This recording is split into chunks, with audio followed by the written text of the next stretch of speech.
19 জুলাই ঢাকা সোহরাওয়ার্দী উদ্যানে জামায়াতের জাতীয় সমাবেশ সফল করার লক্ষ্যে মহানগরী জামায়াতের মিছিল অনুষ্ঠিত হয়েছে।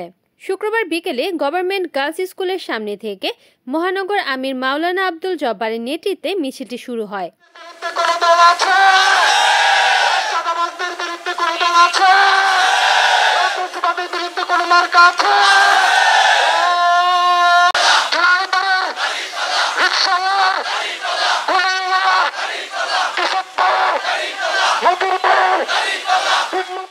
মিছিলটি শহরের চাষারা প্রদক্ষিণ করে মেট্রো হল চত্বরে সংক্ষিপ্ত সমাবেশের মাধ্যমে শেষ হয়। নারায়ণগঞ্জ পূর্ব থানা আমির হাবিবুর রহমানের সভাপতিত্বে সমাবেশে আরও উপস্থিত ছিলেন মহানগরী কর্মপরিষদ সদস্য মাওলানা ওমর ফারুক, জনাব সাইদ তালুকদার, জনাব ফরিদ উদ্দিন আহমেদ, হাফেজ আব্দুল মুমিন।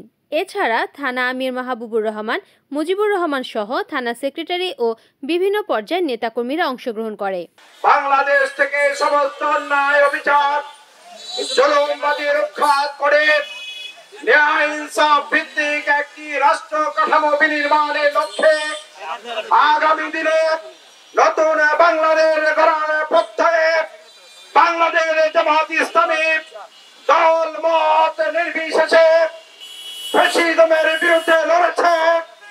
আগামী দিনেও এই নতুন বাংলাদেশ করতে সমস্ত অন্যায় এবং অবিচারকে রুখে দিয়ে আমরা নতুন একটি বাংলাদেশের রচনা করব, যেই বাংলাদেশ হবে ক্ষুধা মুক্ত, দরিদ্র মুক্ত, একটি সমৃদ্ধ ইনসাফের বাংলাদেশ।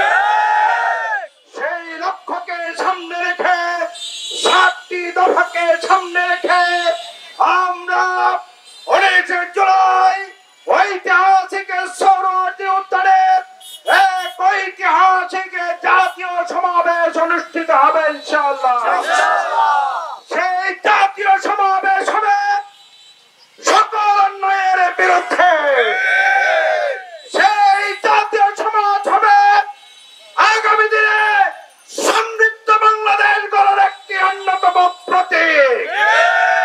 সেই লক্ষ্যে আমরা নারায়ণগঞ্জবাসীকে ঐক্যবদ্ধ করে আগামী 19 জুলাই সকাল সকাল আমরা নারায়ণগঞ্জ থেকে 1 লক্ষ মানুষকে নিয়ে আমরা একাত্মতা প্রকাশ করে জানাতে চাই আমরা একটি সমৃদ্ধ বাংলাদেশের জন্য আর কোন ধরনের অন্যায় অবিচার এই দেশে হতে দেব না,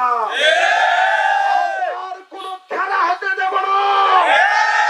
যেই খেলা আমার ভাইয়ের জীবন নিয়ে ছিনিমিনি খেলে, আমার বোনের ইজ্জত নিয়ে ছিনিমিনি খেলে, সেই খেলার নারায়ণগঞ্জে হতে দেওয়া হবে না। আমরা শুনছি কোন কোন দল ক্ষমতায় আসার জন্য পাগল হয়ে গিয়েছে। তাদেরকে বলতে চাই, বন্ধুরা, আমরা কারাগারে একসাথে থেকে ফ্যাসিজমের বিরুদ্ধে লড়েছি। তোমাদের মধ্যে যদি কেউ আবার আওয়ামী লীগের মতো চরিত্র ধারণ করো, তোমাদের বিরুদ্ধেও বাংলাদেশের মানুষ একাত্ম হয়ে আবার প্রয়োজনে লড়াই করবে। আপনারা কি সন্ত্রাসবাদী চান? আপনারা কি দখলবাদী চান? আপনারা কি আমার বোনের ইজ্জত সম্ভ্রম লুণ্ঠন সেটি চান? যদি না চাই তাহলে একটি মাত্র পথ, একটি মাত্র উপায় আছে। মানুষের তন্ত্র মন্ত্র দিয়ে এই জমিনে কোনো শান্তি আসতে পারে না।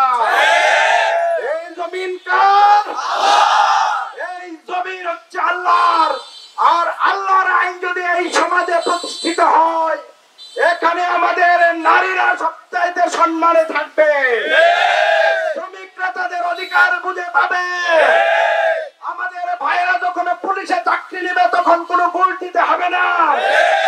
আমরা অন্যায়ের প্রতিবাদ করতে গিয়ে আমাদের অনেক নেতৃবৃন্দকে অন্যায় ভাবে সেই সময় আওয়ামী লীগ আমাদের নেতাদেরকে ফাঁসি দিয়েছে, জামাতকে নির্মূল করতে চেয়েছে, কিন্তু তারা পারে নাই, তারা পারবে না ইনশাআল্লাহ।